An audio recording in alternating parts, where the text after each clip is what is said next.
Halo semuanya, apa kabar? Mudah-mudahan selalu dalam keadaan sehat.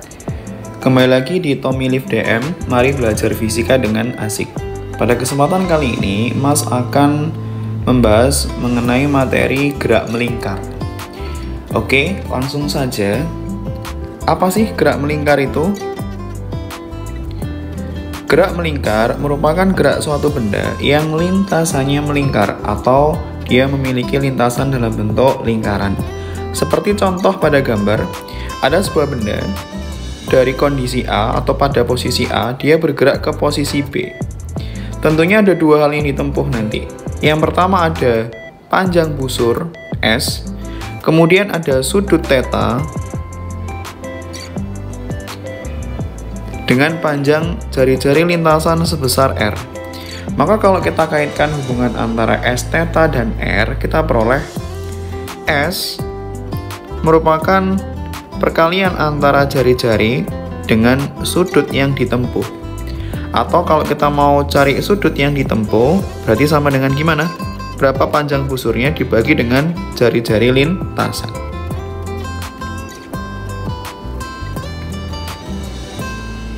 Jika kita kasih keterangan, S merupakan panjang busur.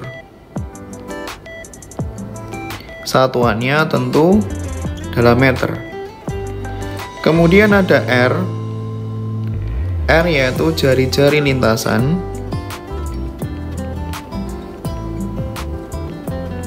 Satuannya meter. Kemudian ada theta, yaitu sudut yang ditempuh.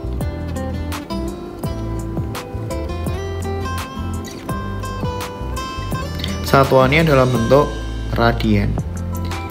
Sekarang kita bicara mengenai sudut yang ditempuh.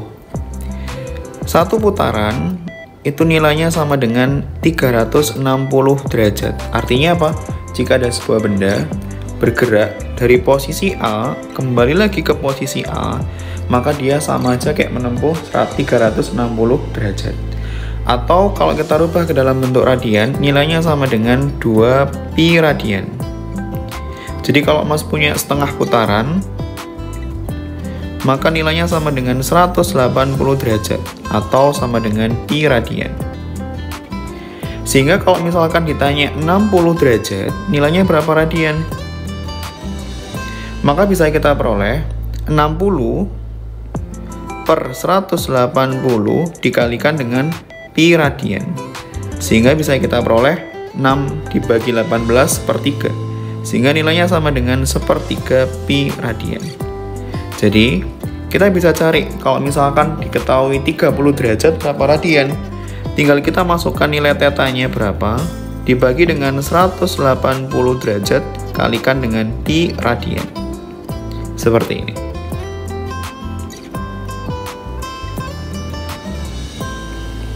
Sehingga kita peroleh 60 derajat nilainya sama dengan 1/3 pi radian.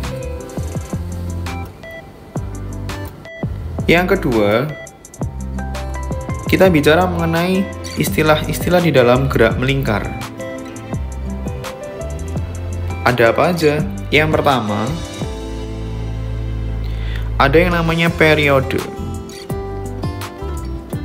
Lambangnya T. Apa itu periode? Periode merupakan waktu yang dibutuhkan untuk menempuh satu putaran.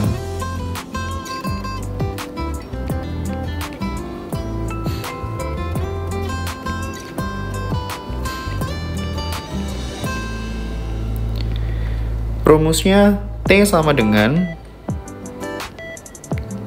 T kecil dibagi dengan N.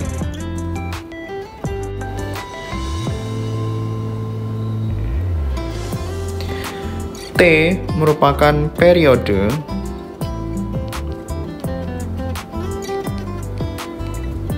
satuannya sekon, kemudian ada T kecil yaitu lama putaran,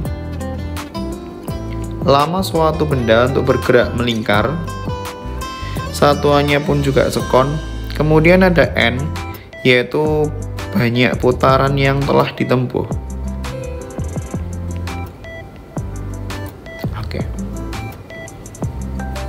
Selanjutnya, kita bicara frekuensi.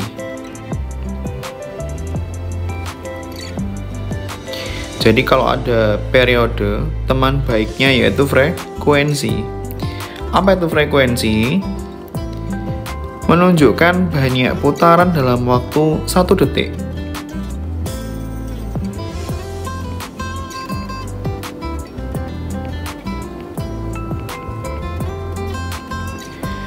Jika kita ambil rumusnya, F sama dengan N per T.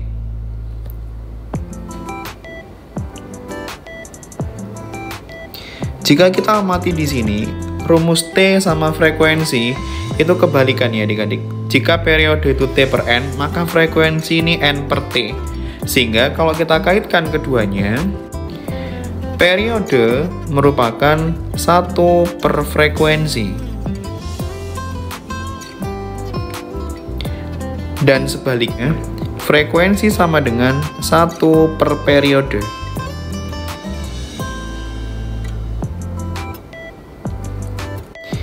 F merupakan frekuensi. Satuannya Hertz. Sehingga dari sini bisa kita simpulkan hubungan antara periode dengan frekuensi, yaitu periode berbanding terbalik dengan frekuensi.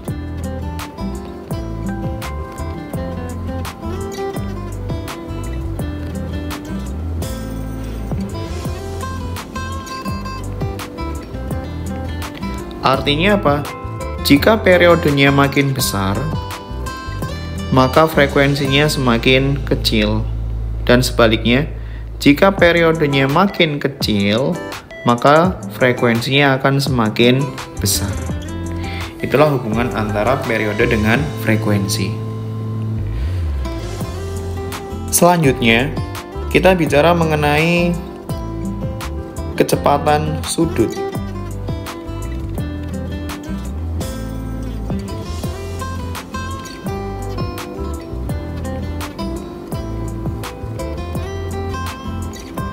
Lambangnya W, bacanya omega ya adik-adik. Apa itu kecepatan sudut? Yaitu sudut yang ditempuh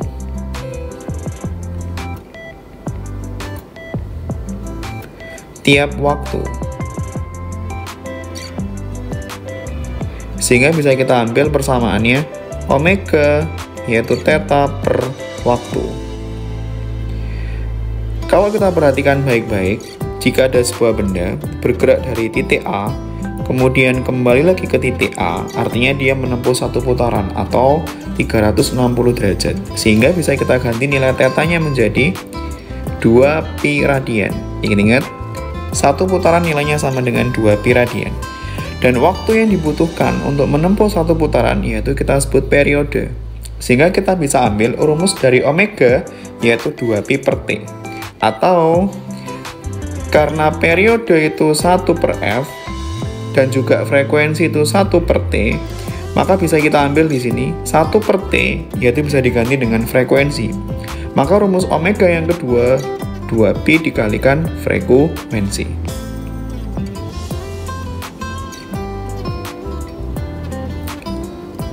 Omega merupakan kecepatan sudut. Dia memiliki satuan radian per sekon. Jika ada kecepatan sudut, tentu ada kecepatan linear. Apa itu mas kecepatan linear?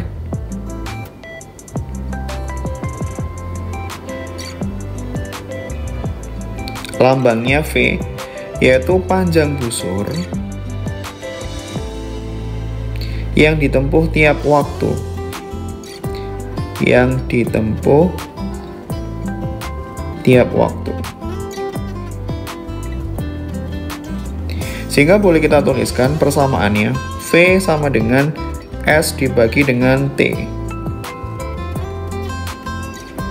Bisa kita peroleh S itu merupakan panjang busur. Sehingga kalau ada suatu benda bergerak dari titik A kembali lagi ke titik A, artinya dia menempuh 1 keliling lingkaran. Sehingga S-nya boleh kita ganti dengan keliling lingkaran. Tentunya adik masih ingat semuanya keliling lingkaran, yaitu 2pi dikalikan jari-jari dibagi dengan waktu yang dibutuhkan 1 putaran. Bisa kita ambil T, yaitu periodenya, Maka kita punya persamaan di sini. V sama dengan 2pi R per T. 2pi per R merupakan omega. Maka kalau kita kaitkan hubungan antara V dengan omega, yaitu V sama dengan omega dikali R. Seperti ini.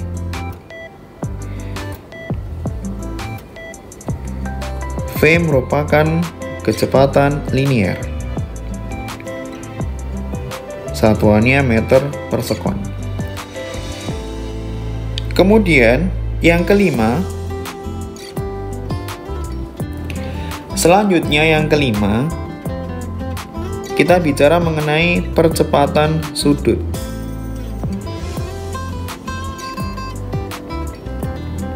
Lambangnya alfa. Kalau kita bicara percepatan merupakan perubahan kecepatan. Jadi kalau di sini kita bicara percepatan sudut, berarti apanya yang berubah? Tentu kecepatan sudutnya. Sehingga bisa kita peroleh percepatan sudut yaitu perubahan kecepatan sudut tiap waktu.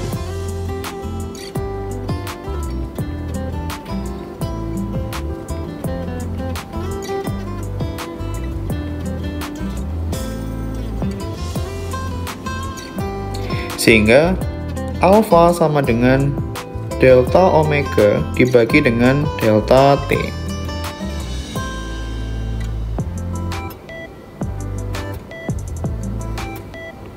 Alfa merupakan percepatan sudut. Dia memiliki satuan radian per sekon kuadrat. Selanjutnya ada delta omega, yaitu perubahan kecepatan sudut. Satuannya radian per sekon. Dan yang terakhir ada delta T, yaitu selang waktu. Satuannya sekon. Selanjutnya, kalau ada percepatan sudut, tentu ada percepatan linier. Apa itu, Mas, percepatan linier?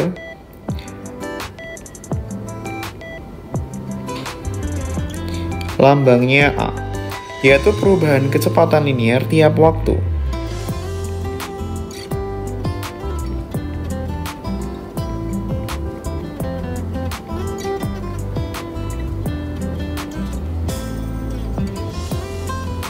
Sehingga boleh kita tuliskan A itu sama dengan delta V dibagi dengan delta T. Jika kita ambil rumusnya delta V, V tadi bisa kita peroleh dari apa? Omega dikalikan R. Sehingga kalau kita mau cari delta V, kita bisa rubah menjadi delta omega dikalikan dengan R dibagi dengan delta T. Delta omega per delta T merupakan nilai dari percepatan sudut, sehingga bisa kita ambil di sini A itu sama dengan alfa dikali dengan R. Berapa percepatan sudutnya dikalikan dengan jari-jari lintasannya, maka bisa kita peroleh besar dari percepatan liniernya.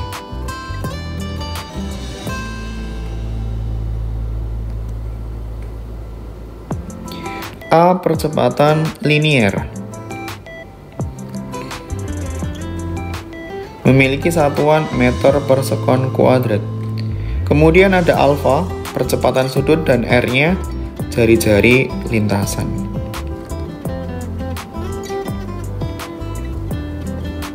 Satuannya meter. Oke.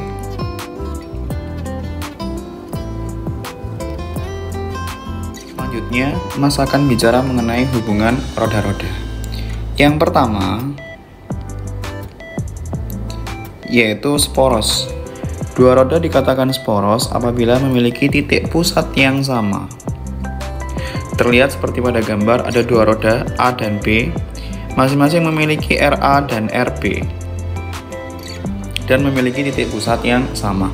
Jika ada dua roda yang seporos, maka dia memiliki kecepatan sudut yang sama. Sehingga boleh kita tuliskan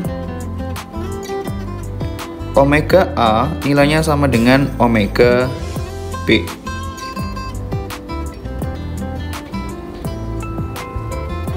Oke, seperti ini. Bisa kita tuliskan kecepatan sudut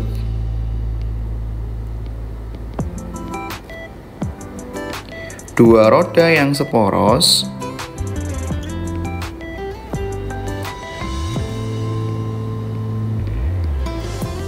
besarnya sama.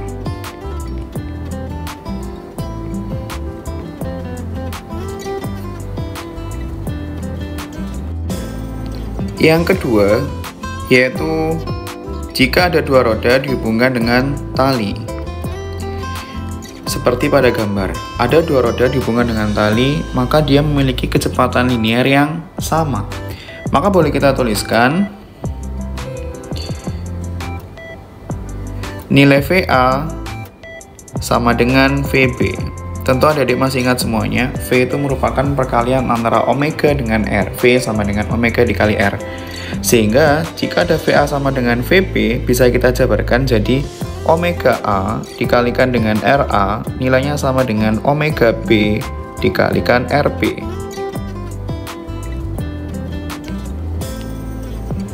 Seperti ini.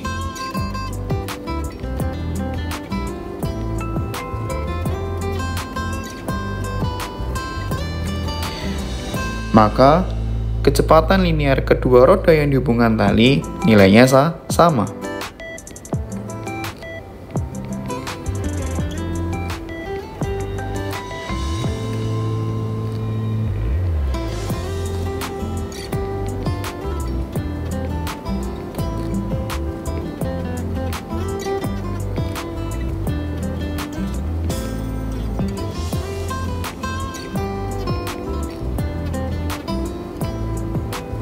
Oke, seperti ini.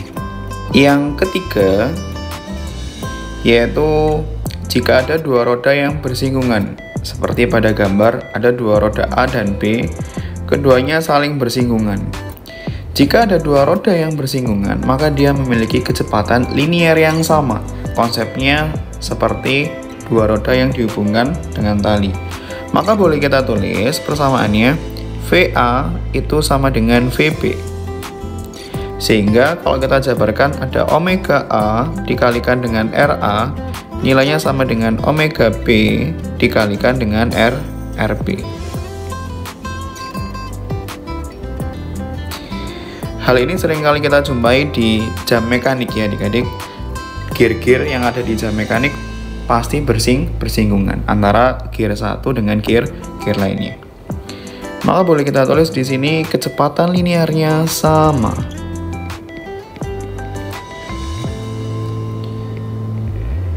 Kecepatan linear dua roda yang bersinggungan besarnya sama. Oke. Yang keempat yaitu dua roda bersinggungan dan bergerigi. Jika ada dua roda yang bersinggungan, maka kecepatan sudut yang dimiliki roda-roda yang bersinggungan berbanding terbalik dengan jumlah gigi yang dimilikinya.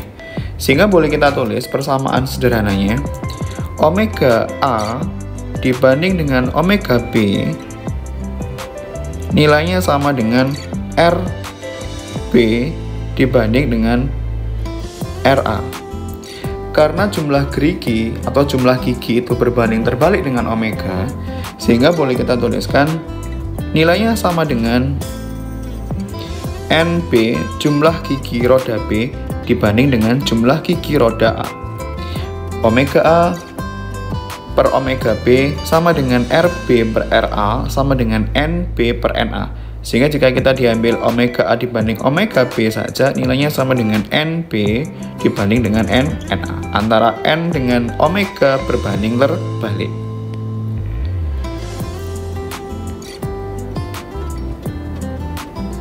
Oke, seperti ini. Maka bisa kita tuliskan di bawahnya, kecepatan sudut yang dimiliki roda-roda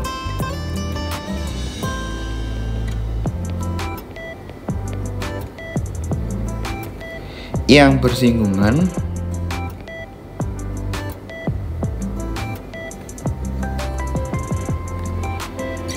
berbanding terbalik dengan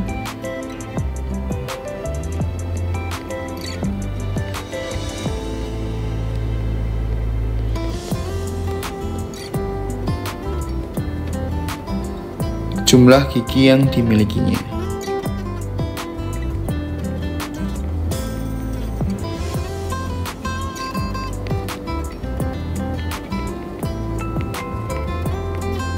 Oke, seperti ini ya, adik-adik.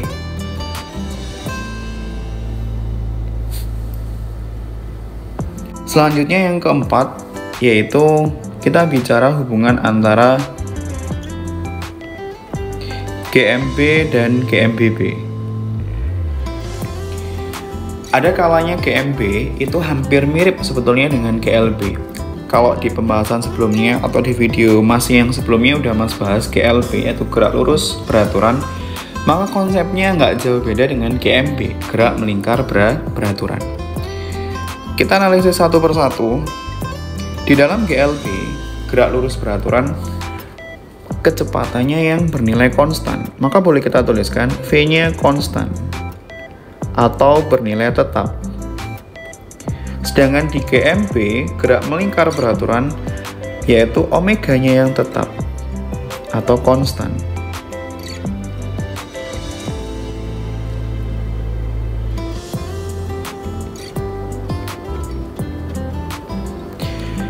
Kalau di GLB, dia tidak memiliki percepatan alias percepatannya sama dengan 0, maka berlaku juga di GMB, percepatan sudutnya sama dengan 0.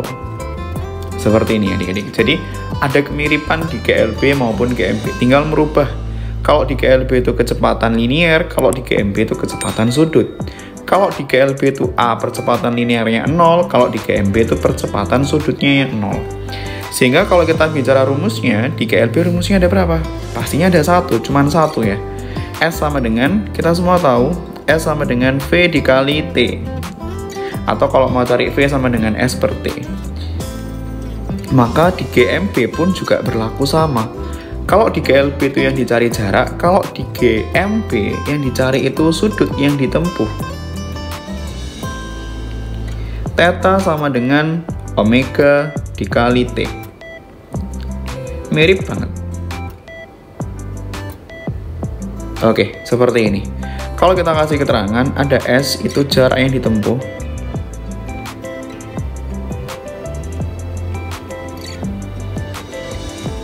Kemudian ada V, yaitu kecepatan linier. Kemudian ada T, yaitu waktu tempuh. Maka kalau di GMB, theta itu menunjukkan sudut yang ditempuh.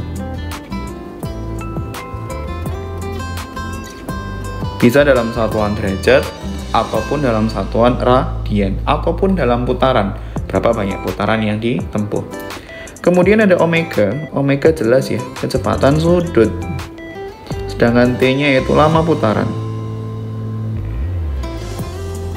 Atau berapa lama benda itu bergerak melingkar.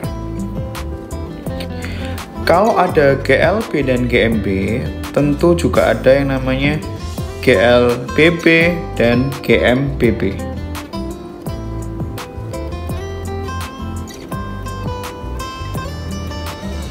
Sekarang kita analisis sama-sama.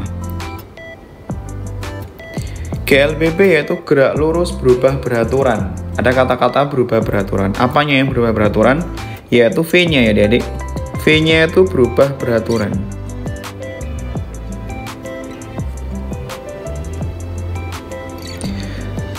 Kalau V-nya berubah beraturan, artinya dia percepatannya bernilai konstan. Begitu juga dengan GMBB, gerak melingkar berubah beraturan. Apanya yang berubah beraturan? Yaitu kecepatan sudutnya. Berubah, tapi berubahnya beraturan. Kalau omeganya berubah beraturan, bagaimana mas dengan alfanya? Pastinya konstan atau tetap ya.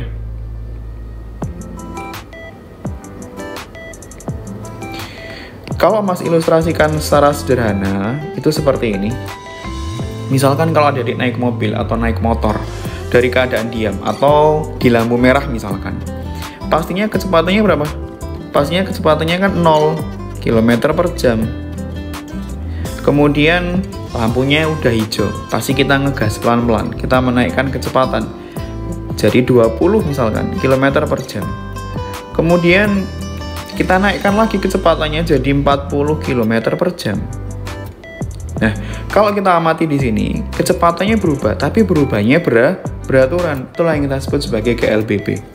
Nah, sekarang kalau kita bicara percepatan, definisi dari percepatan itu perubahan kecepatan.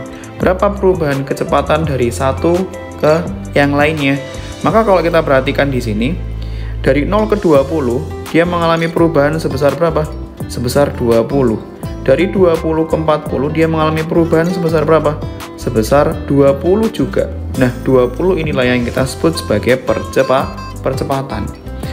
Ini juga berlaku di GMBB adik-adik. Artinya kalau misalkan kita perhatikan kipas angin ya misalkan. Kipas angin itu mula-mula diam, berarti dia memiliki kecepatan sudut sebesar 0 radian per sekon. Kemudian kita tambah kecepatannya jadi 20 radian per sekon. Kita tambah lagi, karena masih sumuk misalkan atau masih panas, kita tambah lagi kecepatannya jadi 40 radian per sekon. Nah, kalau kita amati di sini, perubahan kecepatannya yaitu beraturan dari yang semula 0, 20, kemudian 40. Nah, berapa percepatan sudutnya? Ini kalau kita selisihkan dari 0 ke 20, dia mengalami perubahan sebesar 20 radian. Kemudian dari 20 ke 40, dia juga mengalami perubahan sebesar 20. Nah, 20 inilah yang kita sebut sebagai perubahan kecepatan sudut atau yang kita sebut percepatan sudut. Sehingga rumusnya pun juga ada 3 nanti. Kalau kita tinjau GLBB, ada 3 rumus.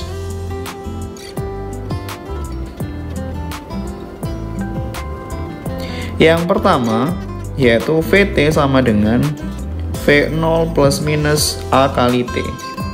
Kalau di GMBB, maka rumusnya jadi V diganti dengan omega ya adik-adik. Omega T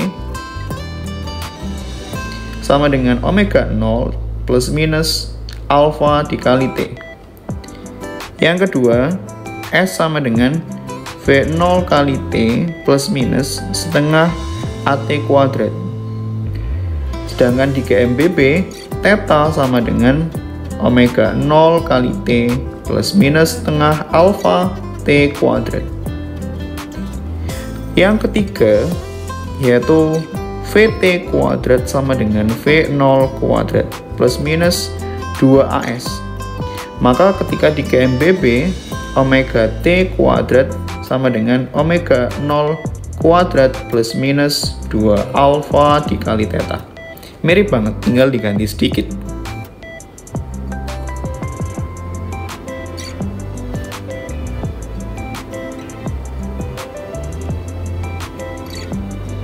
Oke, seperti ini. Coba kita kasih keterangan terlebih dahulu. Yang pertama ada omega 0, yaitu menunjukkan kecepatan sudut mula-mula. Satuannya radian per sekon. Kemudian ada omega T, yaitu kecepatan sudut akhir. Satuannya radian per sekon. Kemudian ada alfa, yaitu percepatan sudut. Satuannya radian per sekon kuadrat. Kemudian ada theta, sudut yang ditempuh. Satuannya radian. Kemudian ada T, yaitu lama. Suatu benda bergerak melingkar.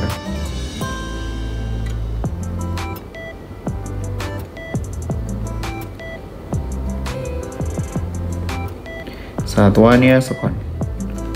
Jadi intinya di sini kita tinggal merubah. Jika di GLBB itu V, maka kita ganti dengan omega di GMBB. Jika di GLBB itu ada percepatan linear, maka di GMBB kita ganti dengan alfa. Jika ada jarak yang ditempuh di GLBB, maka di GMBB diganti dengan siapa? Sudut yang ditempuh. Oke, mudah-mudahan bermanfaat ya adik-adik.